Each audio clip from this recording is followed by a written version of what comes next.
Bon, et du coup, là, tu commences à me parler de thé noir, de thé rouge, Ouais. entre guillemets, mais de Une thé couleur de noir, de thé thé. vert, de thé blanc. Tu peux nous expliquer un petit peu tout ça? Oui, on peut faire une liaison entre ta question précédente et une petite explication parce que pour terminer sur un point qu'on me demande souvent, on me demande souvent si un thé noir a plus de théine qu'un thé vert. D'accord. Les gens, enfin, c'est même pas qu'on me le demande, c'est que les gens sont persuadés. Ok. Pour eux, un thé noir est forcément plus fort. En fait, ils disent tout simplement plus fort. Un thé noir, c'est plus fort qu'un thé vert. Donc, plus fort en quoi? Ça, c'est la question que je vais leur poser. Oui. Parce qu'en fait, ils savent pas exactement ce qu'ils cherchent Oui. quand ils me posent cette Mhm. question-là. Donc, généralement, ce qu'ils veulent savoir, c'est s'il y a plus de théine ou pas. D'accord. En fait, le thé, comme je l'ai dit tout à l'heure, ça vient d'une plante, le Camellia sinensis. Mais il y en a qu'une. Donc du coup, quand on va l'accueillir, il n'y a pas de couleurs différentes, il n'y a pas de couleurs en fait qui sont données à cette plante. C'est le travail qu'on va faire sur la feuille après la cueillette qui va donner la couleur et qui va donner aussi le goût, les arômes et tout ça. D'accord. Ce qui va jouer sur la contenance, enfin sur la teneur en théine, c'est la partie de la feuille utilisée. En fait, la théine, elle va monter dans les tiges, dans les feuilles du bas, et elle va venir se stocker dans les bourgeons. D'accord. Donc, plus un thé est riche en bourgeons, plus il est riche en théine.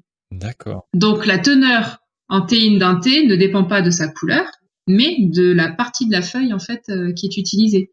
Donc, un thé qui est composé exclusivement de bourgeons de thé vert Mhm. sera plus fort en théine Oui. qu'un thé qui n'est constitué que de feuilles basses, par exemple, comme l'Apsang Souchong, des feuilles basses de thé noir. D'accord. Bon, ben déjà, je pense que ça éclaircit pas mal de choses. Quand on parle d'un thé qui est fort ou d'un thé qui est pas fort, tu dis ça dépend de la quantité de théine, la concentration en théine. Est-ce que du coup, il y a un parallèle direct entre la quantité de théine et le goût et la force du thé au goût? Pas du tout. Il n'y en a aucun. En fait, la théine, c'est pas la même chose que les tanins. Oui. Et les tanins, c'est avec ça qu'on peut les confondre aussi. La théine, c'est vraiment en fait, la molécule de la théine, c'est la caféine, c'est exactement la même molécule. Mhm. C'est une molécule qui a pas de goût. Ouais.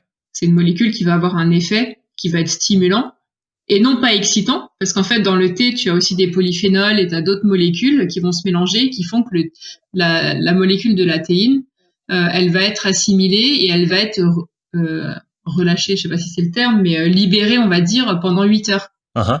Donc ça veut dire qu'en fait, tu vas être stimulé pendant 8 heures, tu vas être en éveil, mais tu vas pas avoir vraiment un coup d'excitation comme un café qui va vraiment t'exciter au bout de 30 minutes et après, pouf, il n'y a plus rien et ça retombe. Ouais. Tu vois la différence? Mais c'est la même molécule. D'accord. C'est exactement la même molécule. En anglais, on dit caféine, mais en français, on fait la nuance, mais c'est la même molécule. Et D'accord. donc, c'est les polyphénols présents dans le thé qui vont jouer sur cette assimilation. Et après, tu as les tanins que tu retrouves dans le vin. Oui. Et les tanins, ça, c'est une molécule, en fait, si je dis pas de bêtises, je crois aussi que ce sont des polyphénols. Et en fait, les tanins, c'est ça qui va apporter de la force, mais en termes de goût et en termes de texture. Donc là, en fait, quand tu laisses ton thé, que tu l'oublies dans ta tasse et qu'après, tu as une grosse trace de thé qui ne part plus, et ben ça, c'est les tanins. D'accord. Mais tu as très bien pu faire infuser un rooibos qui va laisser des tanins, mais il n'y avait pas de théine. Donc en fait, les tanins, c'est vraiment ce qui va donner à la fois de la force et de la couleur et de la texture en bouche. D'accord. Oui, donc un thé noir a plus de tanins, oui. Donc il aura plus de force en bouche. Ouais. Il sera plus charpenté, plus présent. D'accord. Et à l'inverse, si je reprends mon bourgeon de thé blanc, oui. T'as quasiment pas de tanin, t'as l'impression de boire de l'eau chaude. Par contre, tu fais une nuit blanche avec ça. Ouais. D'accord. Mais en bouche, ça va être super doux. Ah ouais. Voilà. Ouais, je pense que c'est très très très important de faire la différence, comme tu viens de nous l'expliquer, entre le goût et la concentration en théine et ce que tu nous as expliqué aussi sur le côté stimulant, sur le côté libération de la substance progressive. Ça, je pense que c'est extrêmement important parce que le côté vraiment excitant, rapide, et après le crash qui vient derrière. Moi, je bois pas de café non plus, donc je sais pas ce que c'est, mais je connais un petit peu le sujet avec le sucre. C'est ça.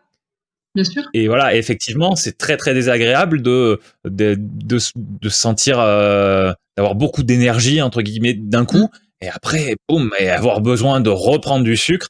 Ça c'est le côté drogue en fait, et Ouais. qui est très désagréable. Bah, on dit bien qu'il y a des gens qui ont besoin de plusieurs cafés pour démarrer. Ça montre bien que l'effet, il est pas. Enfin, je connais pas beaucoup de gens qui disent, moi, il me faut 5 tasses de thé le matin avant de démarrer. En général, ils sont un thé ou une théière. Ouais. Mais alors que les cafés, il y en a beaucoup qui prennent un café au réveil, qui en reprennent en arrivant au bureau, qui en reprennent à 10 heures. Ouais. Hein, voilà. Parce que ça tient moins longtemps. Et c'est aussi pour ça que le thé, en général, on arrête à partir de 5 heures. Parce que si on pense qu'il faut 8 heures pour éliminer toute la théine, après on dort plus. Ouais. Donc selon l'heure du coucher, autant dire que moi je bois pas de thé l'après-midi. Ouais. Pour me coucher à 9h30. Évidemment.